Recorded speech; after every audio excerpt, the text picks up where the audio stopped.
Professeur Clément Agmangala, bonjour. Bonjour, chers journalistes. Bienvenue sur le plateau d'Actu Matin. Vous êtes le directeur général de la recherche scientifique et de l'innovation. Parlez-nous un peu de votre direction. Comment se porte-t-elle? Disons que bonjour, chers journalistes.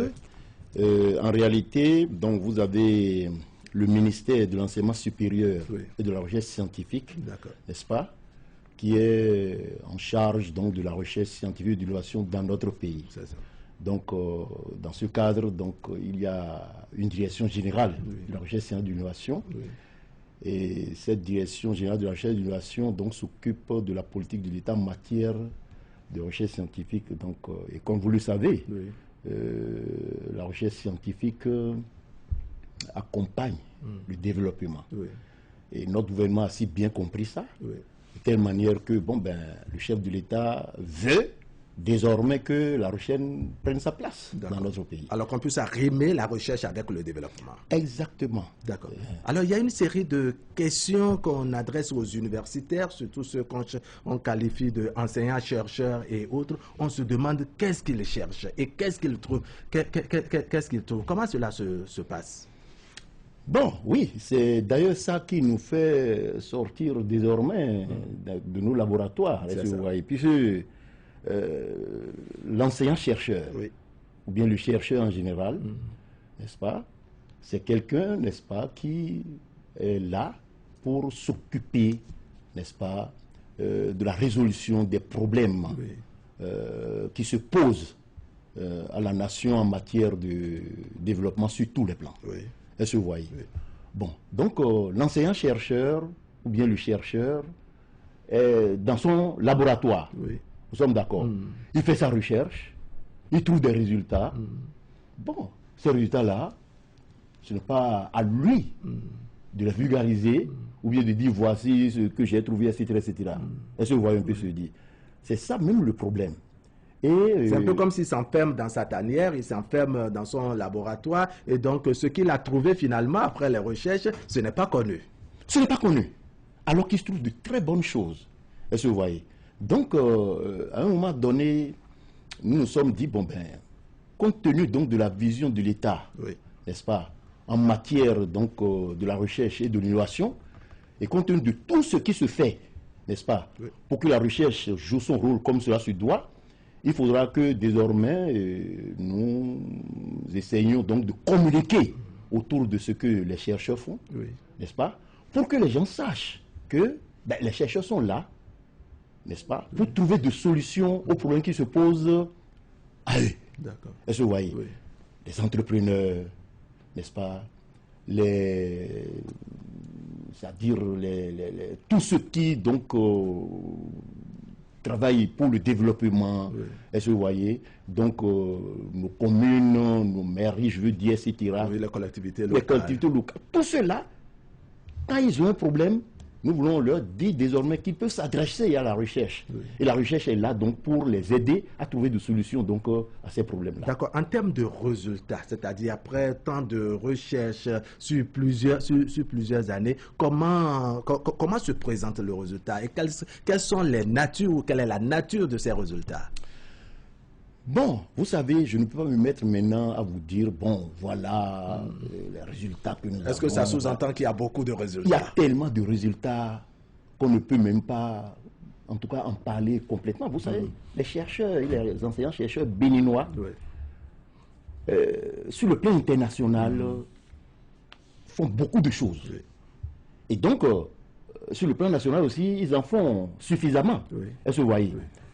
Mais il faut dire tout simplement que jusqu'à un récent passé, les conditions dans lesquelles les chercheurs, les enseignants-chercheurs menaient leurs travaux de recherche, n'est-ce pas, ne permettaient pas de capitaliser les choses comme cela se doit en ce qui concerne donc proprement le développement de notre pays. C'est ça. Est-ce que vous voyez?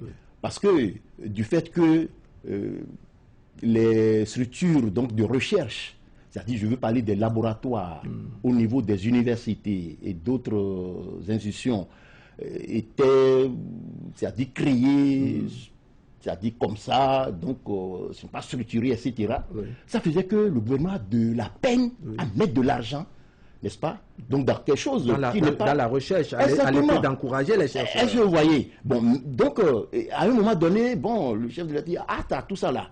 Il faudra maintenant que vous réorganisiez, qu'il y ait donc de l'ordre, que donc tout soit, c'est-à-dire bien structuré, pour que vraiment on puisse vous financer, n'est-ce pas, et vous permettre donc d'accompagner le développement donc, du pays comme cela se doit. Alors, et c'est dans ce cadre, n'est-ce pas, que la politique nationale de recherche scientifique et d'innovation, n'est-ce pas, a été approuvée par notre gouvernement le 20 juillet 2022, avec donc des instructions très fermes pour la violation de cette politique-là, et pour donc que la stratégie de sa mise en œuvre soit élaborée, afin que donc on puisse donc commencer à mettre de l'argent dedans, à accompagner la recherche, pour que la recherche accompagne le développement.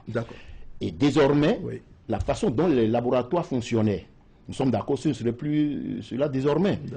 Dans la politique, nous avons prévu la création donc des laboratoires thématiques, n'est-ce pas, qui devront être très équipés, donc le plateau technique sera de haut niveau pour que les gens puissent... D'accord, la différence entre ces plateaux techniques et les plateaux qui existaient, les laboratoires qui existaient, c'est quoi exactement? Bon, alors vous savez, nos petits laboratoires qui existaient, il y en a effectivement de très bons, n'est-ce pas, qui ont de plateaux techniques assez intéressants, mais il faut dire que les travaux de recherche, nous sommes d'accord, avec nos plateaux techniques, arrivés à un certain moment, nous sommes un peu bloqués. Pas parce que nous ne sommes pas compétents. Est-ce que vous voyez? Mais c'est le plateau technique qui fait défaut. Bon, donc on était obligé de faire, c'est-à-dire de continuer les travaux à l'extérieur, bon, ce qui nous causait beaucoup de problèmes. Est-ce que vous voyez? Puisque la paternité de ces résultats-là était un peu discutée avec nous, etc. Et puis, bon, nos résultats aussi étaient un peu... Vous voyez ce que je veux dire? Comme on dit, les résultats de chaque science ont l'âge de leurs instruments. Donc, désormais, avec ces laboratoires thématiques, ce n'est plus le cas, nous allons faire en sorte que ces laboratoires soient équipés comme cela se doit et que les recherches puissent être menées jusqu'au bout, au niveau national. D'accord. Tout à l'heure, vous parlez de structuration des choses, de la structuration de la recherche. Est-ce à dire que désormais, les recherches sont orientées, je dirais, vers les besoins réels sur le terrain, à l'effet donc d'arrimer les choses, d'adapter la recherche au développement? Mais comme vous le savez, c'est-à-dire personne ne viendra nous construire notre pays. En effet. Vous comprenez ce que je dis là? Et nous ne devons que compter sur nos propres ressources d'abord. Est-ce que vous voyez? Donc, désormais, qu'est-ce qui va se passer? C'est que la recherche scientifique va être au service, la recherche scientifique et l'innovation vont être au service donc de la nation. Vous comprenez ce que je dis là? En effet. Désormais, ce serait comme ça. D'accord. Et dans ce cadre, le financement sera, c'est-à-dire suivi de telle manière que il n'y aura plus, c'est-à-dire de doute pour que donc le chef de l'État ou bien le gouvernement mette des ressources à disposition. Je vois. Et dans ce cas-là, ce que nous pensons, c'est-à-dire les trucs sur lesquels nous pensons convaincre les gouvernants, déjà, c'est qu'ils doivent savoir que les compétences existent. Nous sommes d'accord. Il suffit tout simplement de miser sur ces compétences. De miser sur ces compétences et de mettre, c'est-à-dire les ressources à disposition.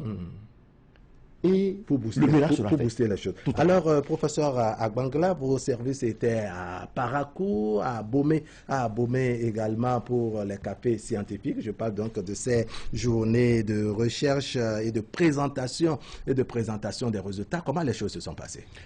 Bon, vous-même, vous l'avez constaté aisément. Vous savez, ces activités-là sont des anciennes activités. C'est ça. Ça se faisait avant que moi, je n'arrive à la direction générale de la recherche et de l'innovation. D'accord. Ces activités ont été initiées par mes prédécesseurs qui s'étaient suicidés donc, à la tête donc, de cette direction. Mais, compte tenu du fait que, bon, les chercheurs, quand ils font leurs travaux, les résultats sont là, ça ne fait pas leur problème en tant que tel. même quand nous faisons ces activités de partage, n'est-ce pas, des résultats de nos travaux, personne ne médiatisait ça. C'est ça. Nous sommes d'accord. Oui. Bon, mais nous nous sommes dit, mais nous faisons des choses. Les gens ne sont pas au courant. On dit, mais qu'est-ce qu'ils font? Nous faisons beaucoup de choses. Donc, c'est pour Ça devient un peu désormais. un peu comme des travaux de couvent, ça s'enfermait là et ça. Malheureusement, bon, on peut ainsi dire, parce que ce n'est pas aux chercheurs d'aller vulgariser ces travaux de recherche, etc., etc. Et vous voyez, dans les autres pays, c'est que ce sont ceux qui ont besoin, n'est-ce pas, de la recherche, qui vont vers la recherche. Mais nous devons comprendre donc un peu, c'est-à-dire la psychologie de nos pays. Et nous-mêmes, désormais, on ne va plus se taire. D'accord. Hein, on va aller vers ceux-là qui ont besoin de nos résultats. On leur dit, bon, voilà ce que nous sommes capables de faire. Voilà ce que nous faisons. Voilà nos résultats. Si vous avez des problèmes, adressez-nous à nous. Adressez-vous à nous. Et dans ce cadre-là aussi, vous voyez un peu ce que je dis là, les privés peuvent participer au financement donc, de la recherche. Parce que le gouvernement seul ne peut pas vraiment faire face à tout ça là. Est-ce que vous voyez? Et ça permettra donc une autre vision des choses, une autre façon de voir les choses. Et bon, ben voilà. Mais nous voulons tout simplement montrer par ce que nous sommes en train de faire actuellement que nous avons des résultats. La preuve, les maires qui sont arrivés à ces rencontres-là, ils ont dit, mais nous avons désormais un marché où nous pouvons aller, c'est-à-dire prendre donc ce dont nous avons besoin. Ça, c'est vraiment important. Vous avez parlé de journée de partage. Exactement, journée de partage de connaissances, donc de ce que nous faisons. Voilà. D'accord. Alors, professeur Agbangla, en termes de perspective, qu'est-ce que vous envisagez? Non, en termes de perspective, c'est clair que avec ce que nous sommes en train de faire actuellement, la politique étant déjà approuvée par le gouvernement, la stratégie déjà mise en œuvre étant en cours donc d'approbation aussi, et vous allez voir que le chef de l'État est tellement préoccupé par cet aspect des choses que donc d'ici à là, nous sommes sûrs que les structures de recherche vont être réorganisées, nous sommes d'accord, et bien structuré, le financement viendra comme cela se doit, parce que quand le chef de l'État sera convaincu que ces gens-là, s'ils leur donnent l'argent, ils vont faire ce que je leur demande, et il va commencer à financer. Et dans ce cadre-là, je pense que la recherche prendra toute sa place et accompagnera le développement comme cela se doit. En clair, il y a désormais de quoi encourager nécessairement les chercheurs seront mieux travailler pour vraiment résoudre les problèmes de leur pays. D'accord. Et au niveau des privés, puisque le gouvernement se montre disponible et disposé à accompagner les chercheurs à l'effet d'améliorer la qualité de leurs résultats, qu'est-ce qui est attendu des privés, c'est-à-dire des particuliers, des promoteurs privés, par exemple, ceux-là qui se disent la recherche est importante et qu'il faut également investir?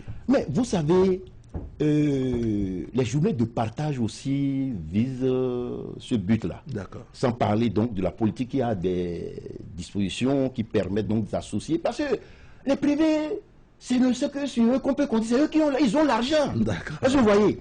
Mais quand vous n'êtes pas convaincant, n'est-ce pas, pour leur dire que voilà, vos problèmes, je peux les résoudre, ils sont un peu ça devient sceptiques. problématique. Est-ce que vous voyez? Donc, nous sommes en train, à travers donc, ces journées de partage, nous sommes d'accord, de leur démontrer que non, ils peuvent avoir confiance en nous.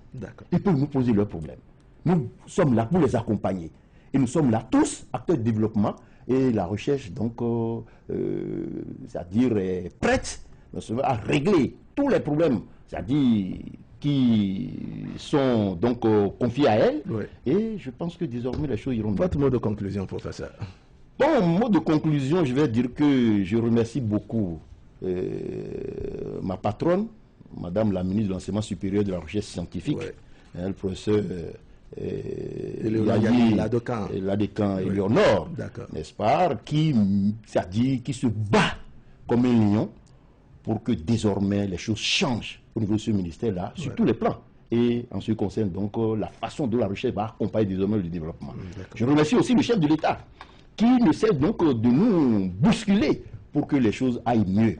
Et je veux rassurer mes collègues chercheurs et enseignants-chercheurs que vraiment, avec ce qui se pointe à l'horizon, nous avons de l'espoir et qui seront tout à l'heure, en tout cas très prochainement, mis au travail. Et je compte sur eux pour de grands résultats parce que déjà au niveau international, ils se font remarquer, beaucoup se font remarquer. Et donc, ce serait la même chose dans notre pays. Et je pense que tout ira très bien comme cela se doit. D'accord. Alors, coup de chapeau donc à la ministre en charge de l'enseignement supérieur et de la recherche scientifique pour l'énergie déployée dans le domaine de la recherche et de l'innovation. Professeur Clément Agbangala, merci beaucoup pour votre disponibilité de ce vendredi. Merci. Je rappelle que vous êtes le directeur général de la recherche scientifique et de l'innovation. Merci pour votre passage.